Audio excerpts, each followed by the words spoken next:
नमस्कार, आप देख रहे हैं जनादेश। मैं हूं आपके साथ प्राची सिंह। खबर शुरू करने से पहले एक नजर आज की हेडलाइंस पर। रोहिंग्या घुसपैठ के खिलाफ यूपी एटीएस का जबरदस्त अभियान, विभिन्न जिलों में छापेमारी कर 74 पकड़े। ज्ञानवापी परिसर में एएसआई सर्वे होगा या नहीं, इलाहाबाद हाई कोर्ट पर टिकी निगाहें, आज होगी अहम सुनवाई। OMG 2 की रिलीज में बाकी है मात्र 17 दिन, सेंसर क्लियरेंस का इंतजार कर रहे हैं मेकर्स, फिल्म प्रमोशन पर पड़ रहा है असर। हिमाचल में 24 दिन में 27 बार बादल फटे, 158 की मौत, बद्रीनाथ हाईवे का हिस्सा डहा, 1000 तीर्थयात्री फंसे, दिल्ली में भी बाढ़ जैसे हालात। पीयूष गोयल ने बीजेपी के राज्यसभा सांसदों को लगाई फटकार, इस वजह से थे नाराज।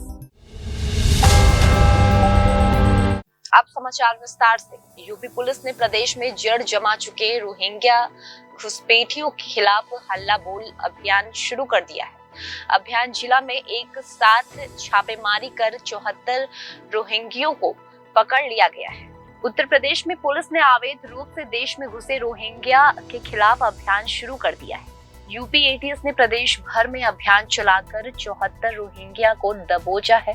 सूत्रों के मुताबिक यूपी एटीएस पिछले कई दिनों से रोहिंग्या के पीछे लगी हुई थी। इस दौरान पहले रोहिंग्या के बारे में जानकारी इकट्ठा की गई, इसके बाद एक साथ सभी जिलों में ताबड़तोड़ छापेमारी अभियान शुरू कर दिया गया। यूपी पुलिस के मुताबिक यूपी एटीएस ने प्रदेश के अलग अलग जिलों में कुल 74 रोहिंग्या घुसपैठ पकड़े गए हैं। इसमें मथुरा से 31, अलीगढ़ से 17, गाजियाबाद से 4, हापुड़ से 13 और मेरठ सहारनपुर से 2 रोहिंग्या अरेस्ट किए गए हैं। इसके अलावा हापुड़ से 2 पुरुष बाल अपचारी और 1 महिला बाल अपचारी को दबोचा गया है, जबकि मेरठ से 1 पुरुष बाल अपचारी और 1 महिला बाल अपचारी को पकड़ा गया है। मथुरा में सोमवार तड़के यूपी एटीएस ने ताबड़तोड़ कार्रवाई, अवैध रूप से झुग्गी झोपड़ियों में रह रहे रोहिंग्या मुसलमानों को गिरफ्तार किया है। एटीएस ने मथुरा पुलिस के साथ मिलकर थाना जैत क्षेत्र में रह रहे रोहिंग्यों को दबोचा। एटीएस और मथुरा पुलिस के करीब 8 घंटे तक चली इस कार्रवाई में 31 रोहिंग्या गिरफ्तार किए गए। वयस्कों से अधिक संख्या के बच्चे देखने को मिले। बच्चों को एक मौलवी उर्दू के साथ साथ तमाम तरह के तालीम दिया करता था। जानकारी मिली है कि सभी अवैध रूप से बांग्लादेश से बॉर्डर क्रॉस कर भारत आए हैं और यहाँ पर झुग्गी झोपड़ियों में रह रहे हैं। बताते चले कि जम्मू कश्मीर में करीब 200 से ज्यादा रोहिंग्या घुसपैठ डिटेन करके डिटेंशन सेंटर में रखे गए, लेकिन उन्होंने सेंटर से आजाद होने की मांग को लेकर पिछले दिनों हंगामा और तोड़फोड़ कर दी। आरोप है कि इन घुसपैठियों को स्थानीय नेताओं और उनके समुदाय के प्रभावशाली लोगों का संरक्षण हासिल है, जिसके चलते वे आसानी से सीमा पार करके भारत में प्रवेश कर रहे हैं और फिर जुगाड़ के दम पर फर्जी दस्तावेज बनाकर आराम से रह रहे हैं। वाराणसी के ज्ञानवापी परिसर में एएसआई का सर्वे होगा या नहीं, इसकी गेंद अब पूरी तरह से इलाहाबाद हाई कोर्ट के पाले में पहुंच गया है। हाई कोर्ट में इस मुद्दे पर आज दोपहर अहम सुनवाई होने जा रही है।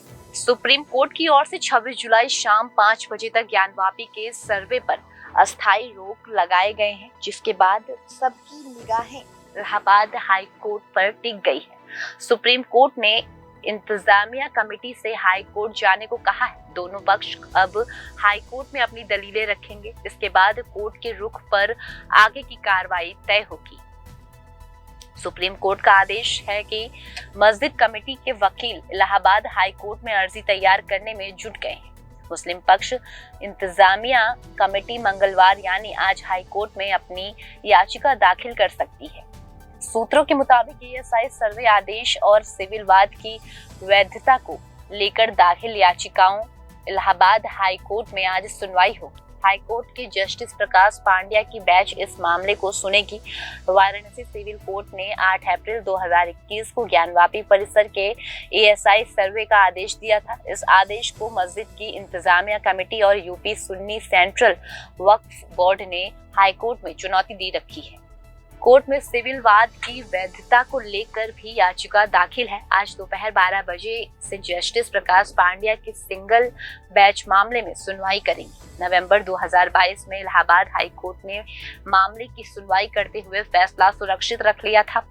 इसके बाद जून 2023 में कोर्ट ने कुछ बिंदुओं पर दोबारा सुनवाई का फैसला लिया।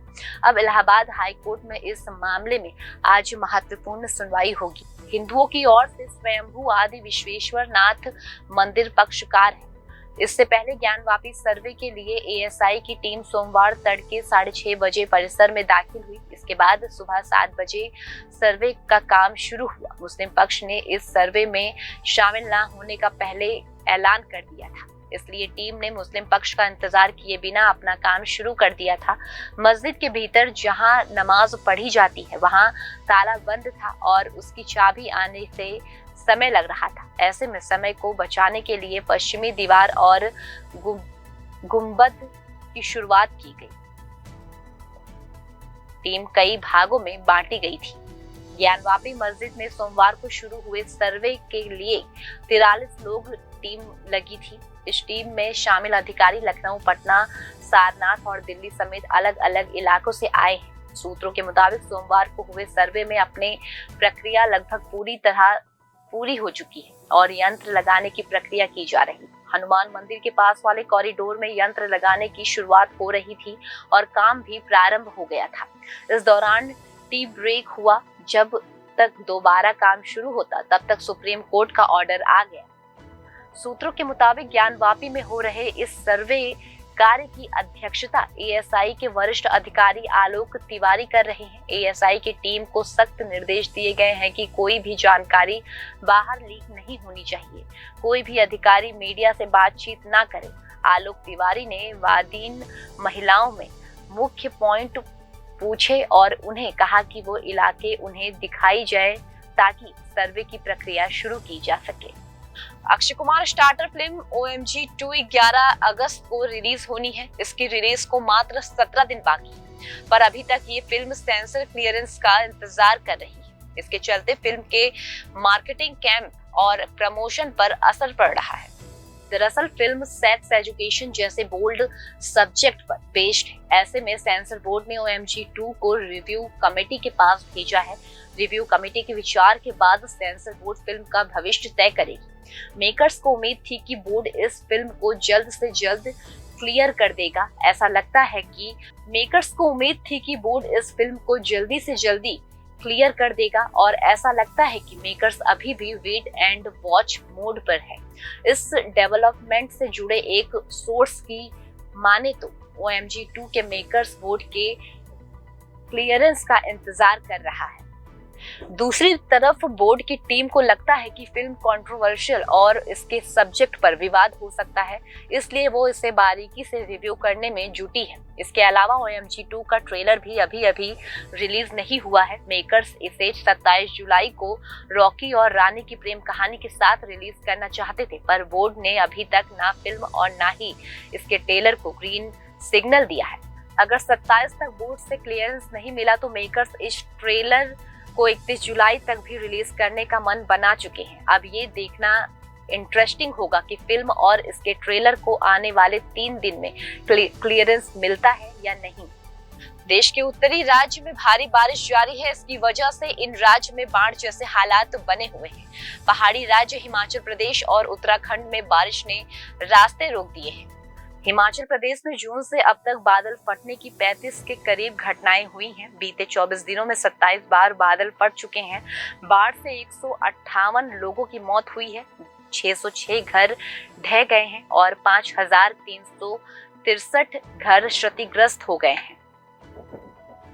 उत्तराखंड के चमोली जिले में बद्रीनाथ नेशनल हाईवे का करीब 200 मीटर हिस्सा बह गया है। हाईवे बंद होने पर जगह जगह 1000 से अधिक तीर्थयात्री फंसे हुए। वहीं दिल्ली में फिर बाढ़ जैसे हालात बन रहे हैं। यमुना अब भी खतरे के निशाने से ऊपर है। मंगलवार सुबह जल स्तर 205.45 दर्ज किया गया है। आज यहां बारिश की संभावना है। हिमाचल में 24 जून से अब तक फ्लैश फ्लड व लैंडस्लाइड की चपेट में आने से 44 लोगों की जान जा चुकी है। कुल्लू और मंडी जिले में सबसे ज्यादा तबाही मची है। प्रदेश में 5116 करोड़ रुपए की निजी व सरकारी संपत्ति बारिश की भेंट दे चुकी है। प्रदेश में 606 घर पूरी तरह जमींदोज हो गए हैं। पंजाब के 9 जिलों में मौसम विभाग ने बारिश का अलर्ट जारी किया है। कुछ इलाकों में अल सुबह बारिश होने के कारण सुबह के न्यूनतम तापमान में गिरावट आई, लेकिन हिमाचल में बारिश के कारण भाखड़ बांध को लेकर चिंता बढ़ी। राज्य में कल से फिर मानसून एक्टिव होगा, जिसको देखते हुए 9 जिलों में भारी बारिश होने की चेतावनी जारी की गई है। सूबे में बाढ़ से प्रभावित गांव की संख्या 1465 पहुंच गई है। अब तक बाढ़ से 40 की मौत हो चुकी है, 6 लोग घायल हो गए हैं। बिहार में मानसून कमजोर पड़ा हुआ है। अगले 3 से 4 दिनों तक बारिश होने की कोई संभावना नहीं है। 28 जुलाई के बाद मौसम बदल सकता है। 27 जुलाई तक प्रदेश में बारिश की कमी सामान्य से 34% थी, जो महज 7 दिनों में 10% बढ़कर 44% हो गई है। राज्यसभा में सदन के नेता पीयूष गोयल ने बीजेपी के राज्यसभा सांसदों को फटकार लगाई है। पीयूष गोयल ने बीजेपी के राज्यसभा सांसदों को सदन में मौजूद रहने की हिदायत दी है। मणिपुर हिंसा को लेकर संसद के दोनों सदनों में गतिरोध जारी है। इस बीच प्रधानमंत्री नरेंद्र मोदी ने मंगलवार को बीजेपी सांसदीय दल की बैठक को संबोधित किया और सभी सदनों को संसद में सक्रिय भाग लेने का निर्देश दिया। इसके अलावा राज्यसभा में सदन के नेता और केंद्रीय पीयूष गोयल ने भारतीय जनता पार्टी के राज्यसभा सांसदों को फटकार लगाई है। पीयूष गोयल ने बीजेपी के राज्यसभा सांसदों को सदन में मौजूद रहने की हिदायत दी है। पीयूष गोयल ने कहा कि जिन सांसदों को खाना खाने जाना है वो ब्रेक में जाएं, ना कि सदन चलने के दौरान। गोयल ने कहा कि गैर हाजिर रहने वाले सांसदों के लिए कोई बहाना नहीं चलेगा। इस सत्र में अब तक करीब 23 सांसद सदन से अलग अलग मौकों पर गैर हाजिरी पाए गए हैं। मणिपुर हिंसा पर चर्चा की विपक्ष की मांग को लेकर मंगलवार को भी राज्यसभा में गतिरोध बना रहा है और सरकार से जोर दिया कि पूर्वोत्तर राज्य के साथ ही राजस्थान और छत्तीसगढ़ जैसे प्रदेश में महिलाओं के खिलाफ अपराध के विषय पर चर्चा होनी चाहिए। प्रश्नकाल में ही नेता प्रतिपक्ष मल्लिकार्जुन खड़गे ने मणिपुर की स्थिति का उल्लेख करते हुए कहा कि इस संबंध में करीब 50 सदस्यों ने नोटिस दिया है। उन्होंने कहा कि इस संबंध में विपक्षी सदस्य 4 दिन से लगातार चर्चा की मांग कर रहे हैं। मल्लिकार्जुन खड़गे की बात का जवाब देते हुए सदन के नेता पीयूष गोयल ने कहा कि किसी भी महिला के साथ अत्याचार होता है तो वह दुर्भाग्यपूर्ण है। उन्होंने कहा कि सरकार इस विषय के साथ छत्तीसगढ़, राजस्थान, पश्चिम बंगाल जैसे राज्य में महिलाओं के खिलाफ अपराध की घटना पर चर्चा चाहती है। गोयल ने विपक्ष पर निशाना साधते हुए कहा कि सरकार चर्चा के लिए तैयार है और गृह मंत्री स्थिति स्पष्ट करेंगे, लेकिन विपक्ष चर्चा नहीं कर रहा क्योंकि वह अपनी विफलता को छिपाना चाहता है। पीयूष गोयल ने कहा कि महिलाओं के खिलाफ अपराध एक संवेदनशील विषय है और इस पर राजनीति नहीं होनी चाहिए। उन्होंने कहा कि अगर विपक्ष संवेदनशील होता है तो इस विषय पर तुरंत चर्चा करता है, लेकिन वह 4 दिन से समय की बर्बादी कर रहा है। इस दौरान कई विपक्षी सदस्यों ने व्यवस्था के प्रश्न के तहत मणिपुर मुद्दे पर चर्चा कराने की मांग की। गौरतलब है कि 20 जुलाई से शुरू हुए मानसून सत्र के दौरान मणिपुर मुद्दे को लेकर विपक्ष के हंगामे के कारण सदन में अभी तक गतिरोध बना हुआ है। सोमवार को सत्ता पक्ष की ओर से लाए गए एक प्रस्ताव पर आम आदमी पार्टी के संजय सिंह को वर्तमान सत्र के शेष हिस्से के लिए निलंबित करने के प्रस्ताव को सदन ने ध्वनिमत से मंजूरी दी थी। फिलहाल खबरों में सिर्फ इतना ही। आगे खबरों में बने रहने के लिए देखते रहिए जनादेश।